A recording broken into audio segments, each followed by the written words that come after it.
Share with me your first name, last name, where you're located, and the name of your book that I see right now. Hi, Javanka. I am Marcy Axelrod, and I'm in Westchester, New York, about 30 minutes north of Manhattan. Yes, yes. Well, thank you so much. And so you're an author amongst many different things, many different things. But as I see right now, I see a book that says How We Choose to Show Up. Please share with me a little bit more about that. Oh, absolutely. So, society lies to us about how we should show up. Society lies to us about what we should value, what matters, what doesn't matter. It lies to us about what showing up actually is.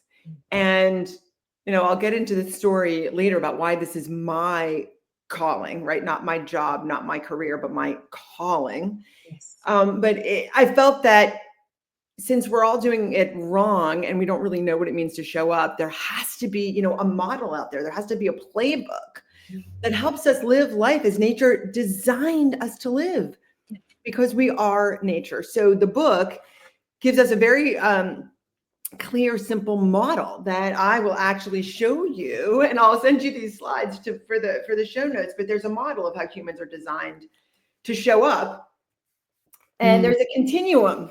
There's a continuum. 1, 2, 3. Low is barely there. Level 2 is just showing up. It's what my 20 years of research show 80% of us do 80% of the time, called just showing up. Let's talk about like improv life. You just walk in and you hope it goes well. Yes. And then there's truly showing up on the right, level 3. And I explain behaviorally, psychologically, through neuroscience, through biology, through chemistry, through physics, what it means to be barely there, or to be just showing up, or to truly show up. Yeah. So, and I do call it nature's model of how humans are designed to show up and to thrive, because everything shows up. And by the way the tree does it right outside, the way the air, the way social justice, the way your vote, the way your weight, the way your habits, the way everything shows up, it fits into the model. And once you know it, it's like, wow, oh my goodness, it's so much clearer to me. And then it's really easy to show up the way that you choose more often. So when you say choose to show up, how we choose to show up, tell me your definition of choose. Oh, absolutely. Wait, and I also just want to point out Mel Robbins wrote the cover quote on the book, so that's pretty darn cool. And it's it's a bestseller, which I think is pretty obvious too. So choose. What I talk about is choosing where on that continuum that I just showed you are showing up. And what I really mean is either before the moment or actually in the moment, recognizing right here, right now, I'm doing a bunch of things. Number 1, I'm impacting the world. Yes. Number 2, I'm changing the lives of those around me, the immediate people, but also it flows out 3 levels deep. And I talk about that. But really what I'm saying is recognize right now, whether you are in a calm body or an alerted body, for example, in your nervous system, whether you are in your head or your heart showing care, these are the choices. Recognize right now, how are you showing up and how do you choose to be showing up? Yes. So that's the way I'm using the word. And I separate the difference between, the book talks about defaulting through life. Defaulting is not choosing. So what we're doing is we are devoid of intent. We are flowing more in the moment than being able to be up on the mountain looking down and having that broad perspective. Yes. So just to really quickly to get into just some of the neuroscience, we have 2 attention systems. The left one leads us to grab and get. It's a power over. This is the one that says, feed me. Okay. The other one says, wait, I need to make sure I'm not fed to something else. So the right one is the like, wow, what else is going on? Is there a predator there? Where are the kids I'm supposed to keep track of in my tribe, right? Yeah. When you just show up, okay, and don't choose, you're often in your left attention system, which chops everything up. Yeah. There's a rabbit in the woods. I'm going to grab it and get it. I don't care if it just had baby rabbits and it's over there. Because you are just control over left hemisphere, often controls the right arm. This is the work, by the way, of Dr. Ian McGilchrist, who wrote thousands and thousands of pages about this. He's a psychiatrist from the UK. And he explains how what that does when we're focused in on a part of something is we're missing everything else. And the world is in pieces. And this is what leads us to feel like individualized selves. This is the whole faux self-care, self-help, all of that. No, that's your mirror reflecting you back. What showing up is about is doing this. And I'm taking my hands with my mirror facing me and I'm turning my mirror outwards.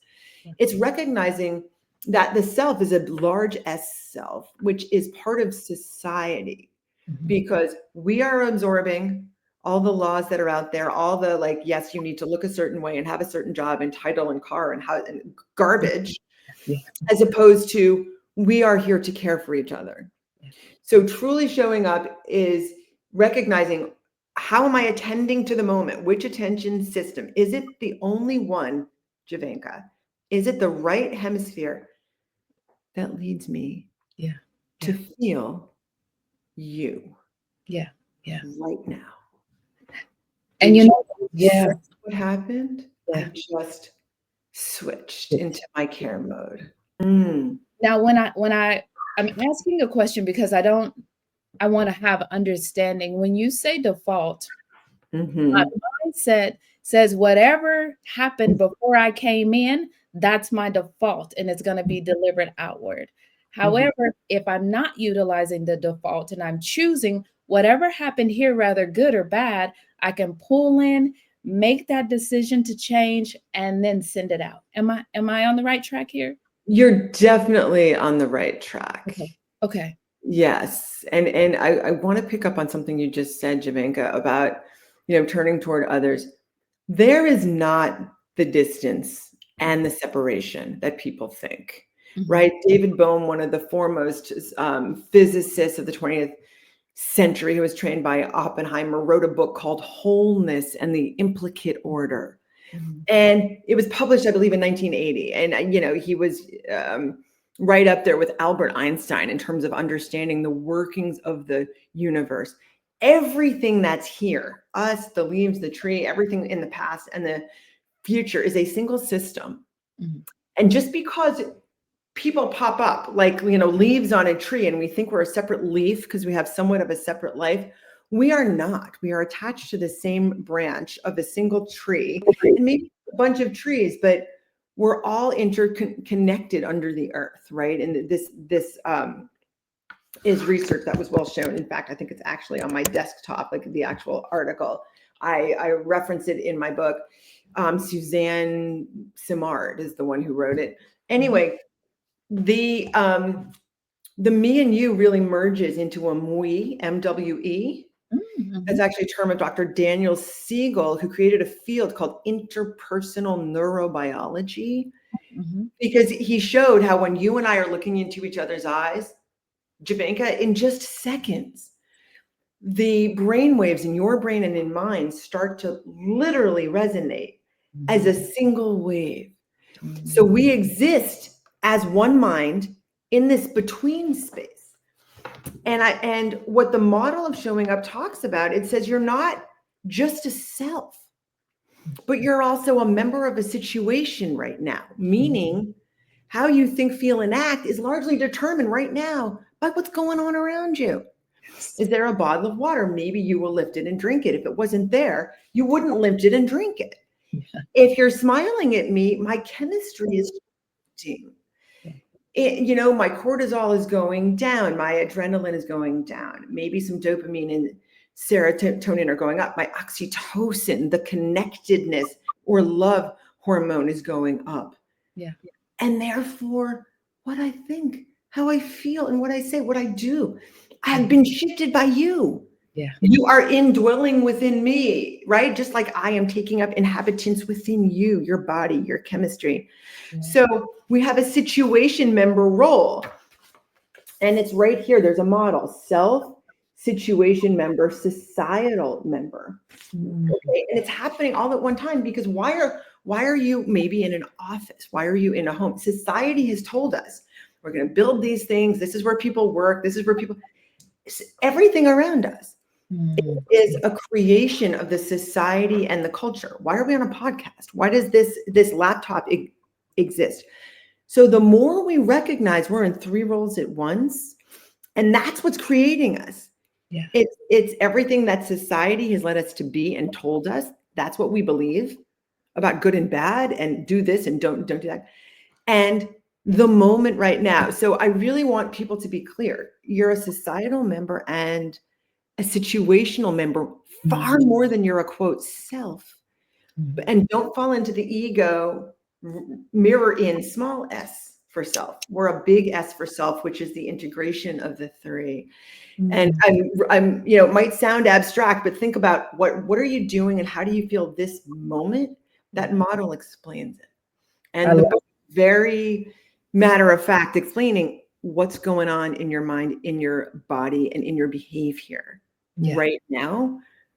That's what choosing to show up is about. That's what showing up itself is about. I love it. I love it. And how you explain it, there's so much passion in it. There's so much passion in your research and what you've done, and what you're doing. So, of course, I would not be doing my job if I did not eventually ask you to tell me about your vision in this all. Yeah, my vision is that everyone on the planet understands the truth about showing up. First, number 1, you have choice. Number 2, it's reciprocal. Yeah. If I want you to show up for me a certain way, I got to show up to you a certain way, right? It's reciprocal and it's symbiotic. Yeah. Okay, so there's a mutuality built into this. The third thing about showing up that people need to understand is everyone's on the continuum at all moments, right? 1, 2, 3, barely there, just showing up or truly showing up. And that gives you permission. It gives you permission to default to the just showing up at sometimes, but it also kind of calls you to choose. Yeah. Anyway, so my vision is that everyone understands this and lives a truly show up life, and we would have much less war, much less division of haves and have-nots. We would be kinder, happier. We would consume less, right? Trying to have our being needs met by having, it's not going to happen. You have to have your being needs met by being, which means what we're designed for, which is we're here to care for others. And that's there, but that's my vision of the world, and that's why I wrote the book, and that's why I do all the speeches and blah blah blah. And I think that's really big of what you stated. We have to start being by just being and not relating being to having, because having could be quickly lost. Just as quick as you gain it, it can be lost. Well, it doesn't meet your needs. That's the thing. It's never going to meet your needs to show up the way society says, like focusing on how we look or what we have. I mean, meaning, there's a meaning crisis in this country. I also call it a just showing up crisis. And, this is where all the, anxiety and depression and so many other things are coming from. The ill health is coming from the fact that we aren't living as we're designed, which is being the nature that we truly are, and interacting with each people as we're designed by nature to do. So, of course, I'm going to ask, where did this vision come from? When I was 6, I lost the ability to speak. And most of my first 20 years of life, I really couldn't get a word out without someone just being so uncomfortable and, stuttering, or just, the vocal cords were so locked, I said nothing. So that turned my mirror outward, on the blacktop behind school, I would see all these people not showing up, not choosing how they showed up. And I couldn't stand it because I knew how I wanted to show up, and I couldn't show up as I chose. And so I started to observe everyone else throwing their show up choices away. And then after, a rehabilitation hospital, watching supposedly where I was learning a way to speak fluently, which wasn't effective, but I saw elders struggle learning how to walk again and feed themselves again. And they had experts by their side with well-made plans and a lot of preparation. And I said, look, these people with a lifetime of wisdom, with experts by their side, and with well-made plans, they're still struggling to show up as they choose. So I said, where's the blueprint? Where's the roadmap? Yeah. So at age 12, I started to devour psychology and neuroscience and evolutionary biology and everything that I could. And then at age 29, I did my first global study of personal effectiveness and what gets in people's way and what helps them. And I've been doing this evergreen research for the last 30 plus years now. Yeah. About showing up and what it means to people and what gets in their way. So that's where it came from. Do you speak about, choosing to show up pretty much wherever you are and to include social media? Oh my goodness. So there are quotes in the book, right? You carry your self-grounding everywhere, right? There's a skill for each role, grounding in yourself, readiness for your situations, and connectedness with intent to serve in your societal role. There's actually a word for that called all-telligence that we don't have time to get into, but it's pretty rare to show up, for one thing a certain way and then show up, right? I actually have research in the book that shows a dot under, most people say, well, I truly show up more at work. I kind of just show up and, it was somewhat well to my parenting and my kids. And then my spouse gets whatever's left. And that's down on the left. But authenticities come up a lot. And I give speeches specifically about that because many of us live in some version of fear, right? And it comes in 4 forms. Number 1, need to be seen as. Number 2, I'm lesser than, right? Imposter syndrome type stuff. Number 3, I'm, the flip side of that. Oh, I'm better than, like I got to prove myself. Or I deserve is the word. These are all kind of fear-based insecurities. And I call that, and that's described in my chapter on grounding in yourself. When you recognize those 4 things, and everyone's showing up in some version of those at all times, you start to recognize that really the solution is just being human to human. Accept yourself. Jovanka, the moment I look at you and I feel you as a human being, not as a podcast interviewer or as a beautiful young woman or someone who I really have a tremendous respect for because of how you're living your life. The moment you show up as a human, everything shifts in me. I go from my head mode to my heart mode. My voice shifts, my countenance shifts. We become one. And this is truly showing up. And this is what people need to do. That's what showing up is all about. And actually there's a quick continuum that I want to put up here. I show the science of how we go from just living in ourselves to then noticing, and I'm moving my hand up the continuum. It goes, first you notice, oh my God, Jovanka's there. And then tuning in. Wow, I'm sensing her emotion now. And then I'm feeling with, and then I enact care. And that is how you move up. And I've got a lot of research behind this that I quote on the pages about how this happens. The opposite also happens.